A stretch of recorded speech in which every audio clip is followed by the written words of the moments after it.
नमस्कार, मी डॉक्टर चंद्रशेखर हेळंगे। आज आपण चर्चा करणार आहोत तो आजार म्हणजे जुनाट डोकेदुखी किंवा क्रोनिक टेन्शन हेडेक आपण असं म्हणू शकतो।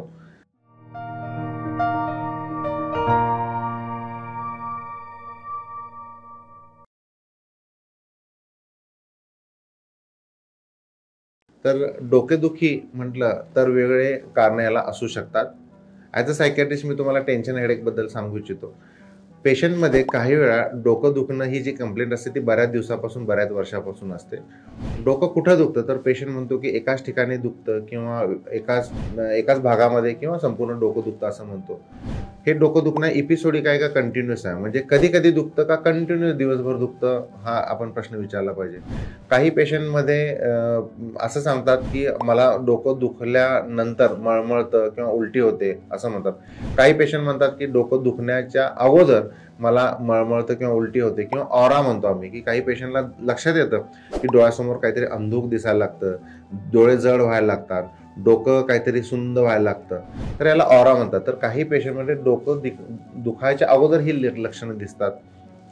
काही पेशंटमध्ये हे जे डोकं दुखणं आहे हे 5 मिनिटं, 10 मिनिटं, 30 मिनिटं, 40 मिनिटासाठी राहतं आणि ते आपोआप निघून जातं। तर यासाठी पेशंटमध्ये आपण रिलिव्हिंग फॅक्टर्स विचारू शकतो, म्हणजे काय केल्यामुळे डोकं दुखणं थांबतं। काही पेशंट म्हणतात की औषध घेतल्यानंतर डोकं दुखणं थांबतं, काही पेशंट म्हणतात की झोपल्यानंतर थांबतं, काय केल्यामुळे वाढतं डोकं दुखणं वाढतं। तर काही पेशंट म्हणतात मी उपवास केल्यावर वाढतं, काही पेशंट म्हणतात की मी दुपारी झोपल्यानंतर डोकं दुखणं वाढतं। म्हणजे काही रिलिव्हिंग फॅक्टर आहेत, काही वाढवणारे फॅक्टर्स आहेत। स्ट्रेसफुल सिच्युएशन असेल, टेन्शनदायक ज्या घटना असतील त्यावेळी माझं डोकं दुखणं असं वाढतं असं पेशंट म्हणतात। तर असे जे काही लक्षणं असतील आणि यासाठी जर तपासण्या केल्या असेल, म्हणजे रुटीन ब्लड इन्व्हेस्टिगेशन तर करूयाच, याच्याशिवाय सीटी स्कॅन किंवा MRI म्हणजे मेंदूचा आजार नाही ना हे जर आपण रूल आउट केलं आणि याशिवाय पेशंटमध्ये जर अर्धशिशी, म्हणजे पेशंट म्हणतो की माझं डोकं दुखणं एकाच बाजूला आहे, उजव्या किंवा डाव्या बाजूला दुखत असतं, अर्धशिशीचा पण हा प्रकार असू शकतो।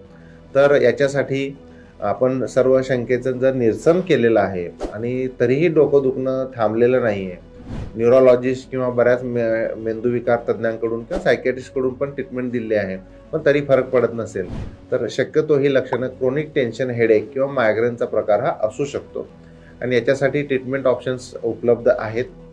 म्हणजे काही वेळा मी म्हटलं की प्रेसिपिटेट फॅक्टर्समध्ये जसं लोणी खाल्लं तर, चॉकलेट खाल्लं तर डोकं दुखतं, मग असे या सर्व गोष्टींचा आपण अभ्यास करून स्टडी करून आपण याचा इलाज करू शकतो।